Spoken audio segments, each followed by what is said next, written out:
दोस्तों आज जानेंगे बिहार जमीन सर्वे की शुरू से लेकर फाइनल सर्वे तक की A to Z प्रोसेस।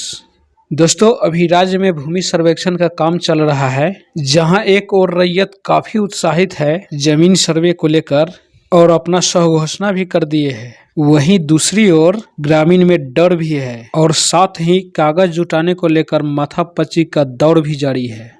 दोस्तों बहुत सारे रैयत के पास जानकारी के अभाव में कुछ दिक्कत की सामना भी करना पड़ रहा है। दोस्तों मैं एक बात बताना चाहता हूं, पहले चरण की सर्वे जहां फाइनल हुआ उसी बेस पे बता रहा हूं।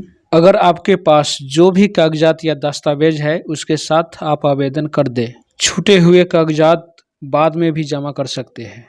पहले टर्म में पेपर जमा करते हैं तो आपको कुछ रियायत भी मिलेगा और बाद में जमा करते हैं दावा आपत्ति के समय तो आपको फुल डॉक्यूमेंट होना जरूरी है। तो दोस्तों सही यही होगा कि पहले टर्म में ही पेपर जमा कर दे। तो चलिए दोस्तों भूमि सर्वेक्षण की A to Z प्रोसेस के बारे में बता रहा हूँ। भूमि सर्वेक्षण के मुख्य रूप से 6 चरण तय किए गए हैं। सबसे पहले भूमि सर्वेक्षण से संबंधित अधिसूचना और घोषणा करना और अमीन द्वारा पूर्व के खतियान का सार तैयार करना और रैयत द्वारा अपनी भूमि का ब्यौरा प्रपत्र 2 में भरकर स्वघोषणा करना। और दोस्तों दूसरा चरण में किश्तवार का प्रक्रिया शुरू होता है। किश्तवार प्रक्रिया में मुख्य रूप से भूमि का नक्शा तैयार किया जाता है। इसके बाद तीसरा चरण शुरू होता है। दोस्तों तीसरा चरण में खानापुरी होता है। जो किश्तवार की चरण में नक्शा तैयार होता है उसमें नंबरिंग किया जाता है, खेसरा नंबर को अंकित किया जाता है। जैसे नक्शा के एक प्लॉट होता है एक खाना, उसी खाली जगह में नंबर को पूर्ति करना ही खानापुरी कहलाता है। इसके बाद चौथा चरण शुरू होता है। चौथा चरण में दावा आपत्ति शुरू होता है और उसका सुनवाई किया जाता है।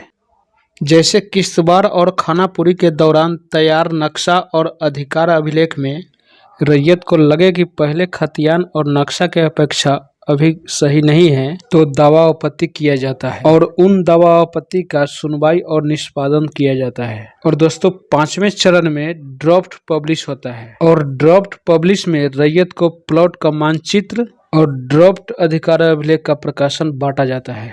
और यहाँ भी अपनी जमीन में कुछ गड़बड़ी दिखे तो दावा आपत्ति किया जाता है। और छठा चरण में अंतिम अधिकार अभिलेख का प्रकाशन होता है और इसमें भी दावा आपत्ति लिया जाता है। और इसके बाद रैयत के साथ लगान बंदोबस्ती और अंतिम अधिकार अभिलेख के बाद आई दावा आपत्ति की सुनवाई और उसका निष्पादन किया जाता है और इसके बाद फाइनल खतियान जारी कर दिया जाता है।